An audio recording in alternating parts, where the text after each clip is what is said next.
Interesting questions. When Butch and I were preparing for this flight, we obviously had talked about it a lot, and we had talked about it being a test flight, and knowing that it was scheduled for 8 days, there could be other things that would keep us here a little bit longer.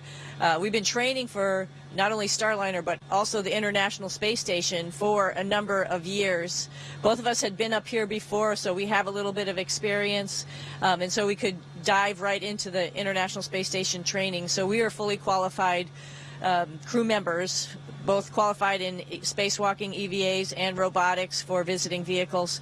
So the transition was not that hard. Both of us are mechanically inclined, righty-tighty, lefty-loosey. There's a lot of things to do on the space station when it comes to, maintenance and repair. Maybe we didn't get all of the science experiments, training before we left, because that was not really initially on the plate.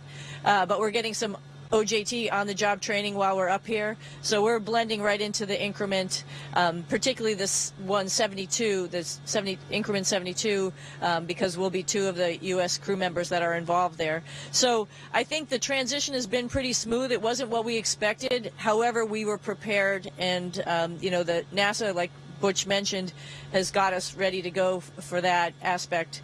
So flying home on SpaceX on the Dragon, there's been a Dragon here the whole time we've been here, of course, with Crew 8 that came up on the Dragon. So we've had the opportunity to go in the spacecraft, look at it, and work with our other crew members to get it ready to be our, emergency escape vehicle if we have to use it. And then, of course, we're getting some training on the Crew 9 vehicle as it comes up.